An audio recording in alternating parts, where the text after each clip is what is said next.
어느 포로 수용소에서 한 포로가 이런 말을 그 벽에다 새겨 놓았다고 합니다. 태양이 빛나지 않아도 나는 태양을 믿는다. 사랑이 보이지 않아도 나는 사랑을 믿는다. 하나님이 아무 말씀이 없으셔도 나는 그분을 믿는다.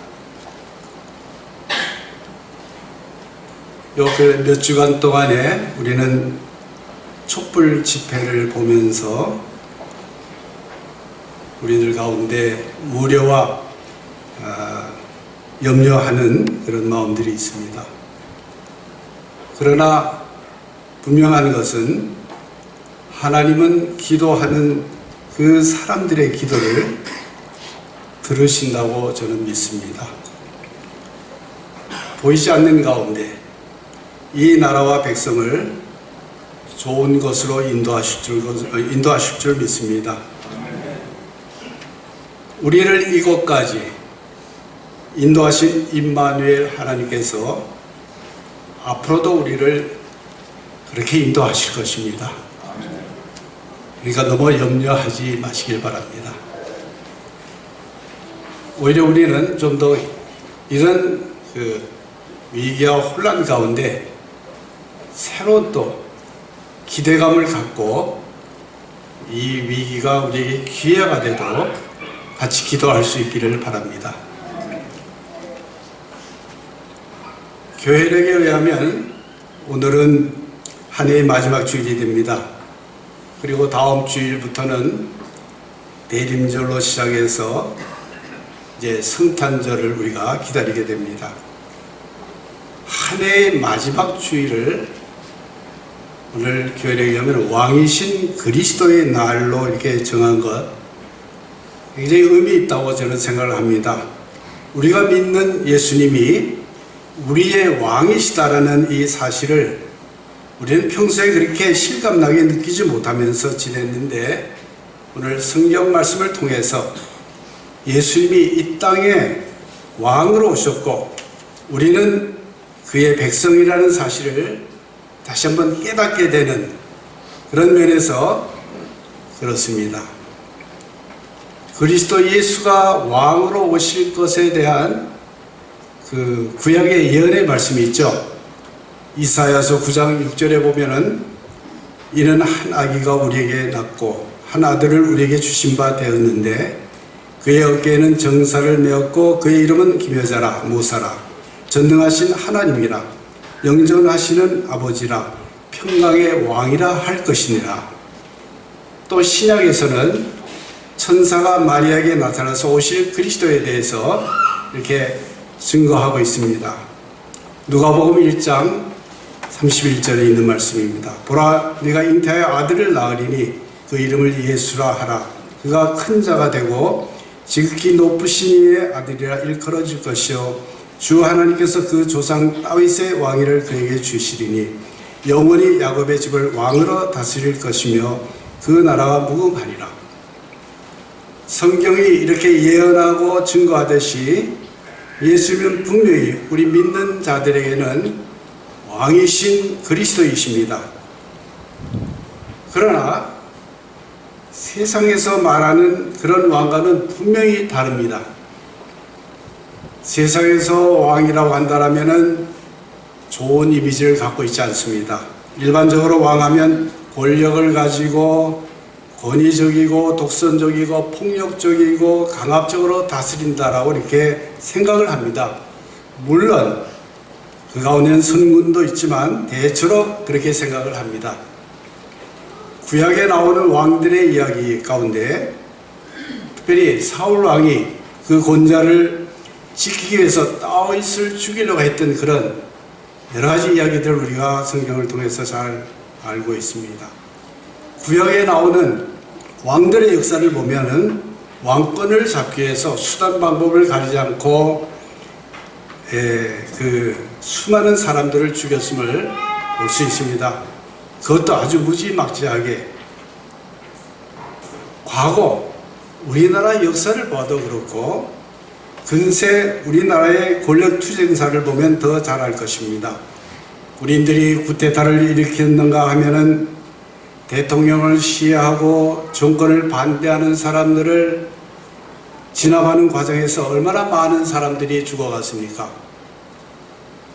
다 그렇지는 않지만 세상 왕들은 자기들의 권력과 탐욕을 위해서 수단 방법을 가리지 않고 무슨 일이든지 할 수 있는 존재임을 역사를 통해서 우리는 잘 알고 있습니다. 지금도 우리나라에서 일어나고 있는 이 정치적인 혼란을 보면서 우리는 실망과 좌절을 느끼고 있습니다.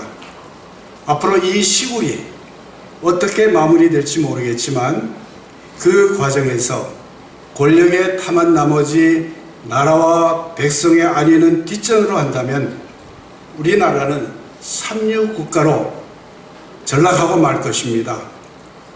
이 위기가 우리에게는 기회가 돼서 국격이 높아지고 자랑스러운 대한민국이 되도록 우리가 기도할 수 있기를 바랍니다.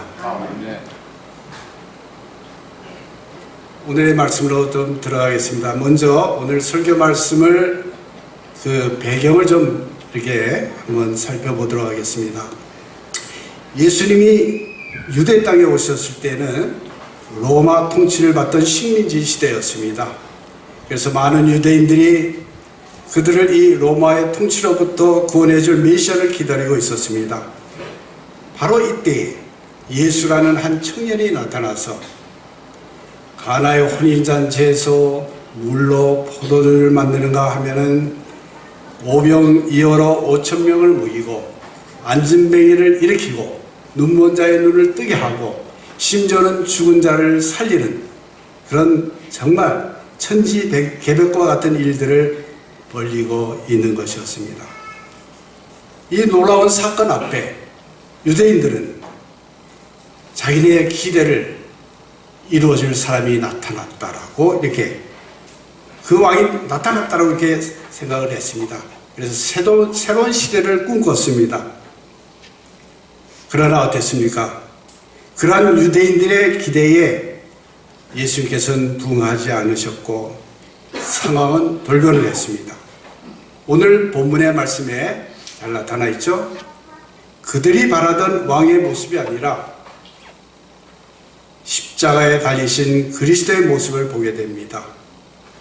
그러면 오늘의 복음서 말씀 누가복음 23장 33절에 있는 말씀부터 그 말씀을 근거로 해서 왕이신 그리스도에 대해서 우리가 생각하면서 그 왕이신 그리스도가 어떤 왕인가에 대해서 본문에 나타나 있는 것을 가지고 몇 가지를 좀 생각을 해보려고 합니다.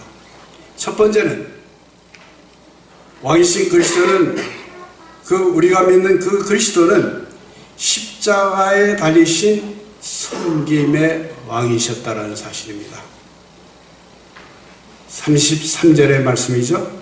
해골이라는 것에 이르러 거기서 예수를 십자가에 못 박고 두 행각자도 그렇게 하니 하나는 우편에 하나는 좌편에 있더라. 왕이신 그리스도 예수께서 십자가에 못 박히셨다라고 이렇게 기록하고 있습니다. 기막힌 일이죠. 왕이라면 군중들이 환호하는 가운데 군림해야 하는데 예수님의 모습은 초라하기 그지없을 뿐이었습니다. 비참한 모습이었습니다. 채찍에 맞아 피범벅이가 됐고 두 손과 발은 못이 박혔고 옆구리는 창에 찔러 피가 흘러내렸으며 머리에는 가시관을 썼으니 그 몰골은 정말 상상해 볼 만합니다. 예수님께서는 이러한 상황을 묵묵히 받아들이고 있습니다. 왜 그랬습니까? 예수님의 권능, 예수님의 그 능력으로는 이런 상황을 다 뒤엎어버릴 수 있었는데도 불구하고 왜 그랬을까? 그것은 그리스도 예수께서 이 땅에 오신 목적이 있었기 때문에 그렇습니다.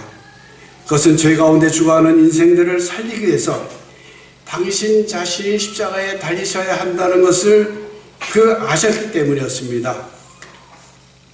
그래야만 인생들을 살릴 수 있었기 때문이었습니다. 사람을 살리는 길이 그 길밖에 없었기에 당신의 목숨을 내놓으신 것입니다. 예수님이 십자가에 달리기 전 그 모습을 보면은 그 23장 1절부터 이렇게 나오는데, 군중들이 예수님을 빌라도 앞으로 이제 끌고 왔습니다. 예수님은 손이 묶인 채 빌라도 앞에 이렇게 죄수의 몸으로 서 있습니다. 그렇지만 그분의 모습은 의연하고 당당했습니다. 오히려 빌라도가 좀 당황한 것 같은 모습으로 묻습니다. 네가 유대인의 왕이냐? 이렇게 묻자 예수께서는 내 나라는 이 세상에 속하지 않는다면서 나는 진리를 증언하러 왔다. 진리에 속한 사람은 내 음성을 듣는다라고 이렇게 대답을 합니다. 빌라도가 예수님의 대답하는 모습을 보고 당황을 하죠. 그가 생각하는 왕은 권력지향적이고 막강한 정치적 영향력을 가지고 그것을 행사하는 절대적 통치자였습니다. 그러나 예수님의 모습은 정말 실망스럽고 황당하기까지 했습니다. 유대인들도 그렇게 생각을 했습니다. 한때 그 유대인들은 예수님을 세상의 그런 왕으로 모시려고 했으나 예수님은 그것을 피해가셨습니다. 예수님이 이 땅에 오신 목적 분명했습니다. 하나님의 뜻을 이루어드리고 하나님의 나라를 세우고 하나님의 영광을 위해서, 그리고 모든 사람들을 죄 가운데서 구원하시기 위해서. 왕은 왕이지만 세속적인 그런 왕이 아니었습니다. 그분은 섬김을 받으려고 오지 않고 섬기려고 오셨습니다.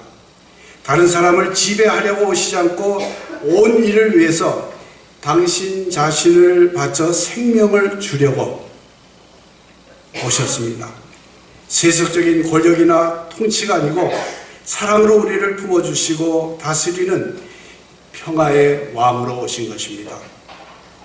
그분은 진정으로 우리를 위해서 오셨음을 성경은 말하고 있습니다. 그분은 우리를 살리기 위해 죽어지는 자리까지 내려가신 섬김의 왕이었습니다. 이 예수님의 섬김의 삶을 잘 이어가고 그렇게 생활하신 그 사람이 우리가 잘 알고 있는 테레사 수녀죠. 이분은 인도 칼카타에서 가난한 사람들과 병든 자들을 돌보며 섬기던 그런 정말 초라한 아주 왜소한 그런 모습의 수녀 지나지 않았습니다. 그녀가 미국 의회의 초청을 받아서 그 미국 의회 강단에서 연설을 합니다. 그 연설의 마지막 부분은 이런 말이었습니다. 섬기는 자만이 다스릴 자격이 있다. 섬기는 자만이 다스릴 자격이 있다라는 그런 말이었습니다. 박수 잘 치기로 유명한 의원들은 그의 연설이 끝났지만 박수를 칠 수가 없었다고 합니다. 권력지향적인 그들에게 이 말은 그들의 마음과 생각을 꽁꽁 얼어붙게 하였을 것입니다. 잠시 동안의 침묵이 그 분위기를 말해주고 있습니다. 십자가 위에 달려 계시는 그리스도가 우리의 왕이시다는 사실, 이건 놀라운 사실입니다. 죽음의 자리에까지 내려가 섬기는 겸손하신 왕, 그분이 우리의 그리스도이십니다. 얼마나 놀라운 일입니까? 어떤 종교에서도 찾아볼 수 없는 일입니다. 그분의 왕권은 세속적인 권력이 아닌 진리에 의해서 유지되고 이 진리를 밝히기 위해 오셨음을 선포하시면서 진리에 속한 사람은 내 음성을 듣는다라고 이렇게 말씀하십니다. 이 말씀 결국 빌라도의 우유부단함은 왕이신 그리스도를 십자가에 못 박도록 내어주게 됩니다. 그리스도 예수는 왕으로 이 땅에 오셨지만 죽는 자리까지 내려가는 섬김의 삶을 사신 왕이셨습니다. 이 죽기까지의 섬김의 삶이 그의 백성인 우리들이 따라가야 할 삶이 되어야 할 것입니다. 하나님의 몸된 교회를 섬길 때도 예수님의 이 죽기까지 내려가서 섬기는 그 섬김의 자세로 우리가 교회를 섬길 수 있으면 좋겠다 생각을 해봅니다. 두 번째로는 왕이신 그리스도는 용서의 왕이신 그리스도이십니다. 34절입니다. 이에 예수께서 이르시되 아버지 저들을 사하여 주옵소서 자기들이 한 것을 알지 못함이다 하시더라. 이 말씀은 십자가의 죽음 가운데서 하신 말씀입니다. 채찍과 온갖 조롱을, 심지어는 침도 뱉고 그런 수모를 당하고 손과 발은 못 박히고 옆구리는 창에 찔리고 머리에 가시관을 씌운 저들을 향해서 고통 가운데 하신 말씀입니다. 아버지 저들을 사하여 주옵소서 자기들이 하는 것을 알지 못함입니다 라고 하면서 예수님께서 고통을 주는 자들을 향해서 용서해 달라고 이렇게 말씀하십니다. 우리는 우리들이 고통을 주는 자들에게 한두 번 참을 수는 있습니다. 그러나 그 고통이 죽음에까지 우리를 몰고 간다면 용서해 주세요 이렇게 말할 수 있겠습니까? 그러나 주님은 죽음의 순간까지 용서하시는 모습을 볼 수 있습니다. 베드로가 예수님께 용서에 대해서 묻죠. 주여 형제가 내게 죄를 범하면 몇 번이나 용서해 줘야겠습니까? 일곱 번까지 하오리까? 예수께서 그때 말씀하시죠. 7번뿐만 아니라 7번을 70번까지도 할지나 이렇게 말씀하셨습니다. 이 말씀을 들은 베드로는 그 후에 주님의 삶을 본받아 살면서 후에 베드로 서신을 썼는데 거기에 베드로전서 3장 9절에서 이런 말씀을 했습니다. 악을 악으로 욕을 욕으로 갚지 말고 도리어 복을 빌라. 이를 위하여 너희가 부르심을 받았으니 이런 복을 이어받게 하려 하심이라. 이 말씀은 베드로가 주님으로부터 깨달은 영적 원리로서 나를 힘들게 하고 고통을 주고 음해하고 힘들게 하는 사람이 있다면 악한 감정을 품지 말고 용서해주고 오히려 축복해주라는 그런 말씀입니다. 축복해줄 때 우리에게 복이 임할 것을 말씀하고 있습니다. 우리를 힘들게 하는 사람, 고통을 주는 사람, 음해하는 자들을 향해서 복을 빌 수 있는 우리 중앙교회 교인들이 되기를 주님의 이름으로 축원합니다. 아멘. 그래서 하늘의 복을 누리는 삶을 살기를 바랍니다. 렘브란트의 그림은 아주 유명한데 그분은 성화를 참 많이 그린 것 같습니다. 십자가의 그림을 많이 그렸는데 그 중에 하나 세계의 십자가라는 유명한 그림이 있습니다. 이 그림 중앙에는 예수님께서 돌아가신 십자가가 서 있고 그 좌우편에 두 강도가 달린 십자가가 있습니다. 그런데 그 십자가 밑에서 야유를 퍼붓는 군중들의 모습이 아주 인상적으로 이렇게 묘사되어 있습니다. 예수님을 조롱하며 십자가에 못 박으려고 외치는 그 사람들의 얼굴 표정 하나하나가 아주 실감나게 그려져 있는데 그 모퉁이에는 그림자에 가려서 겨우 알아볼 수 있는 얼굴 하나가 그려져 있다고 합니다. 그 미술 평론가들은 이 사람을 렘브란트가 자기의 모습을 거기다 그려 넣은 것이다 라고 이렇게 말을 합니다. 추측하건대 렘브란트가 예수님이 십자가에 돌아가시는 그 현장 거기에 나도 있었고 나도 예수님이 십자가에 못 박힐 때 거들었던 사람입니다. 라는 고백을 그렇게 표현한 것이 아닌가 저는 그렇게 생각을 해봅니다. 그렇습니다. 우리도 예수님을 십자가에 못 박은 자들보다 나을 것이 없는 죄인들입니다. 우리도 그 자리에 있었으면 그렇게 했을 것입니다. 그러한 우리들에게 그리스도가 용서의 왕으로 오신 것을 우리는 감사해야 합니다. 그 어떤 죄도 회개하면 용서해 주시는 왕 앞에 진심으로 감사하기를 바랍니다. 세 번째는 왕이신 그리스도께서는 고난을 감수하신 왕이십니다. 23장 35절에서 38절까지 있는 말씀이죠. 백성들은 서서 구경하는데 관리들은 비웃어 이르되 저가 남을 구원하였으니 만일 하나님이 택하신 자 그리스도이면 자신도 구원할지어다 하고 군인들도 희롱하면서 나와 신포도주를 주며 이르되 네가 만일 유대인의 왕이면 네가 너를 구원하라 하더라. 그의 위에 이는 유대인의 왕이라 쓴 표가 있더라. 십자가에 달리신 예수를 향해 관리들도 군인들도 비웃고 조롱합니다. 네가 메시아라고 한다면 많은 기적을 행했다고 하는데 정말 하나님의 아들이면 네 자신을 그 십자가에서 한번 구해봐라 하고 비아냥거리는 것입니다. 심지어는 십자가 위에 유대인의 왕이라는 그 편말을 써붙이면서 조롱을 했습니다.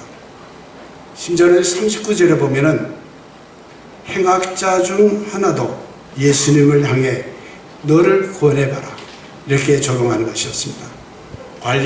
군인뿐만 아니라 십자가에 달린 강도에게까지 조롱당하는 예수님을 볼 수 있습니다.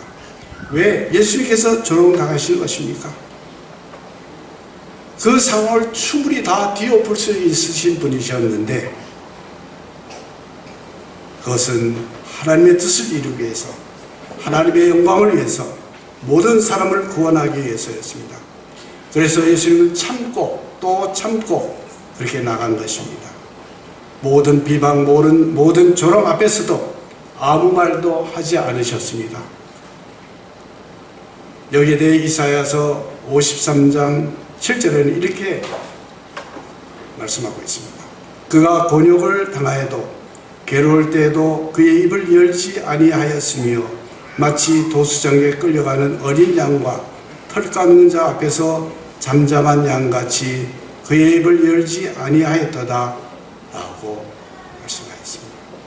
예수님은 이 땅에 하나님의 나라를 세우기 위해서 인류 구원을 위해서 어떤 역경도 고난도 참고 나갔습니다. 그래서 결국은 예수님은 존귀한 자리에 앉게 되었고 하나님의 나라를 이 땅에 세우게 되었고 우리들을 구원할 수 있게 되었습니다.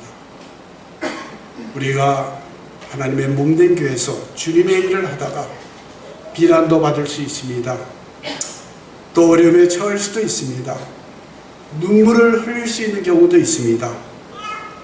그럴 때 우리는 십자가에서 그 당하신 모습을 끝까지 참으신 예수님으로부터 왕이신 그리스도로부터 배울 수 있기를 바랍니다. 마지막으로는 네 번째, 우리를 죄에서 구원하시기 위해 오신 왕이십니다. 왕이신 그리스도는 우리를 죄에서 구원하시기 위해서 오신 왕이시다. 오늘 23장 42절에서 43절까지 말씀에 십자가에 달린 한 강도가 이르되 예수여 당신의 나라에 임하실 때에 나를 기억하소서 하니 예수께서 이르시되 내가 진실로 내게 이르노니 오늘 내가 나와 함께 낙원에 있으리라 하시니라. 한 강도는 예수를 조롱했지만 한 강도는 예수가 하나님의 아들이요 그리스도인 것을 알아봤습니다. 그래서 한 강도가 이렇게 말했죠. 우리는 우리가 행한 일에 상당한 보응을 받는 것이지만 그래서 너무나 당연하지만 이 사람이 행한 것은 옳지 않은 것이 없느니라 하면서 예수여 당신의 나라가 임하실 때 나를 기억하소서 라고 간청을 합니다. 이때 우리 주님께서 뭐라고 말씀하시죠? 네가 나와 함께 낙원에 있으리라고 이렇게 말씀하십니다. 어떤 사람이 천국에 들어가고 어떤 사람이 천국을 맛볼 수 있습니까? 예수를 그리스도로 고백하고 예수를 나의 인생의 왕으로 인정하고 주님 앞에 구원을 요청하고 철저하게 의지하고 간구하는 자에게 천국을 맛볼 수 있음을 성경은 말씀하고 있습니다. 예수님 자신은 지금 죽음에 처해 있고 고통에 처해 위기에 처해 있음에도 불구하고 구원의 손길을 내밀었던 강도의 손을 붙잡아 주셨습니다. 간절하게 원할 때, 진정 회개할 때 구원의 축복이 임합니다. 우리 주님은 회개하는 모든 자들이 구원받게 되기를 원하십니다. 우리는 예수 그리스도를 왕으로 충실히 모시겠다고 다짐한 그분의 백성들입니다. 그러므로 그리스도 예수를 나의 왕으로 모시겠다고 다짐한 만큼 그의 백성으로서 우리가 해야 할 일은 왕이신 그리스도께서 가신 그 십자가의 길을 뒤따라야 할 것입니다. 그것은 너무나도 마땅한 일이라고 생각합니다. 그 십자가의 길을 따라 승리하는 우리 중앙교회 성도 여러분들이 되시기를 주님의 이름으로 축원을 합니다. 모든 지각이 뛰어난 하나님의 평강이 그리스도 예수 안에서 여러분의 마음과 생각을 지키시기를 바랍니다.